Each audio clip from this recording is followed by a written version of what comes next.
Sí, a mí me tocó participar acá en la jornada comentando un poco la problemática que vemos en el cultivo de pecan en la zona del litoral. Sí, el cultivo se viene instalando y creciendo, entonces la problemática también, ¿no? Malezas, la parte nutricional, distintos tipos de suelo que tiene nuestra provincia. Tenemos tierras arenosas, se está plantando desde la costa del Uruguay hacia el centro y la costa del Paraná, entonces tenemos distintas realidades de suelo y así también las enfermedades y plagas, ¿no? Van creciendo con el crecimiento del cultivo.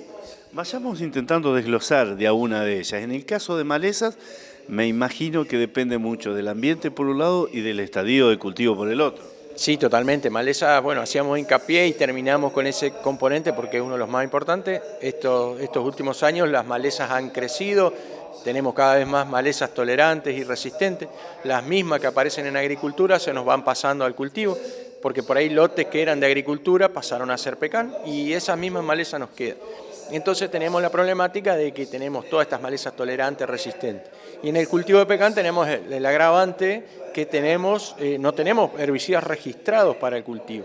Entonces eso se está trabajando desde las asociaciones de productores para avanzar en el registro de productos. Hoy usamos productos recomendados en otros países, pero nos basamos mucho en la parte mecánica, desmalezado, carpidas y trabajos manuales para competir con maleza. En estadios juveniles o las plantas nuevas es complicado porque nos puede llegar a matar las plantas, ¿no? Se pueden llegar a morir por competencia por agua, por nutrientes. Entonces en ese momento es donde más hacemos hincapié porque si no la instalación del cultivo es muy defectuosa. Y después ya en plantaciones adultas ya el pecan compite muy bien con las malezas, ya prácticamente no crecen y si a cosecha tenemos que llegar con el piso limpio para poder cosechar y levantar las nueces del suelo. ¿Cuáles serían los principios activos más usados, sobre todo en el caso de la emergencia? Sí, hoy, bueno, glifosato es lo más común utilizado y hoy se está pasando mucho a productos como el Paraquat que controlan medio todo. Nosotros tratamos en algunos momentos, ya que no tenemos muchas posibilidades de usar, pero en momentos claves, como es después de la plantación en plantaciones nuevas o pre-cosecha, hacemos este tipo de productos desecantes para mantener el suelo limpio en ese momento. Después, durante el cultivo, durante el año, la planta se compite muy bien y simplemente con desmalezadas y con controles mecánicos lo tenemos a raya, ¿no? Los controles mecánicos también una vez crecida la planta quizás pueden ser un poco más de inconveniente, ¿no? Sí, tenemos que armar la planta, manejarla de una manera que el árbol quede elevado para poder pasar con un tractor por abajo. Y hoy se está empezando también a complementar con la combinación con pastoreo. Algunos productores usan pastoreo de ovejas, de vacunos, y de esa manera mantenemos a raya las malezas, ¿no? Eso sería lo ideal, pero no en todos lados no estamos preparados para el pastoreo o para la ganadería combinada. Por ahí en esta zona de Entre Ríos, el centro, el oeste, están más acostumbrados a tener animales, entonces es una herramienta muy válida y muy agroecológica para controlar malezas, ¿no? Entre Ríos es una provincia, si se quiere, muy amplia, con distintos tipos de suelo, y me imagino que aquí el manejo nutricional, aparte de ser importante como todo cultivo, también es muy disímil. Sí, es verdad. Entre Ríos es una de las principales provincias productoras de pecan, que diría que es la más importante, y tenemos pecanes desde, como te decía, la costa del Uruguay, al centro de la provincia, los suelos pesados, la costa del Paraná, o el sur en la isla de Paranacito, en el delta, tenemos plantaciones, así que las realidades son muy diferentes.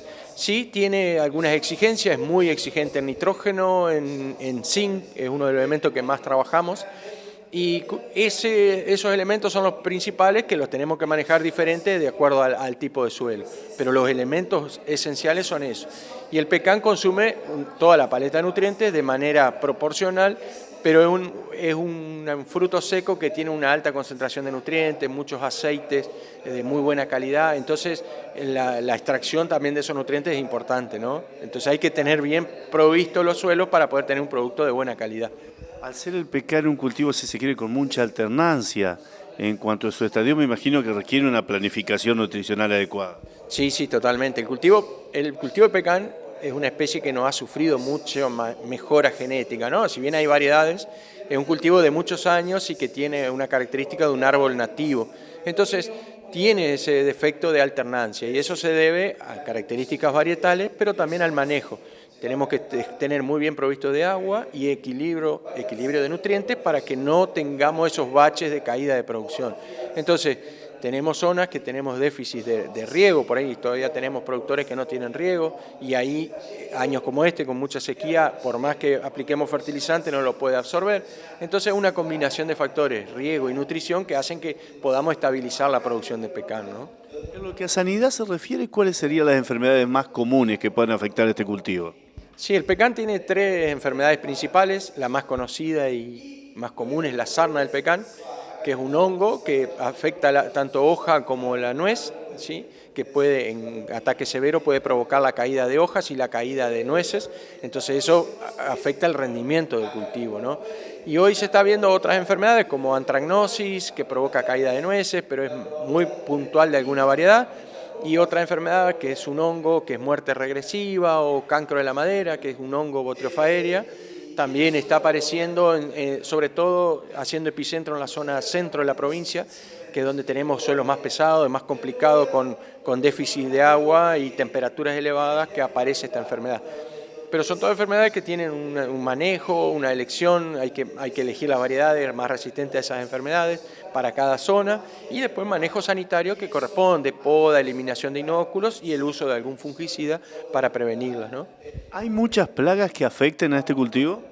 Bueno, ahora justo comentaba, hoy en lo que es plagas tiene 2 o 3, que es un taladro, un barrenador del tronco, que puede aparecer esporádicamente, pero los pulgones, un pulgón amarillo también, que aparece en el pecan y está todos los años, pero en niveles que no llegan a ser dañinos para el cultivo. Y este año tuvimos un serio problema con el tema de loros. Los loros, por la misma sequía, la falta de alimentos, se han dedicado a comer nueces, y los daños en plantaciones o en algunas variedades hemos llegado a tener el 100% de pérdida por ataques de loros. En este caso de los loros es muy difícil de controlar, pues no hay una planificación vigente que se pueda seguir. Sí, totalmente. Hoy el loro no tenemos herramientas más que el trabajo manual del productor, pero eso justo estábamos discutiendo, debatiendo, que hay que empezar a trabajar en investigación, los organismos de investigación a trabajar en métodos de control o prevención, más que nada sería. Se habla de cambiar el entorno, no tener lugares o árboles muy viejos para que hagan nidos, entrar a buscar alternativas de manejo, pero es un tema que se está instalando y va a haber que trabajar en esto, porque por lo menos en pecan es un problema muy serio. Así que bienvenido, ahora estuvimos charlando ahí con gente de INTA para empezar a trabajar en esto, y creo que va a ser importante. El futuro del cultivo va a depender mucho de esto también, ¿no?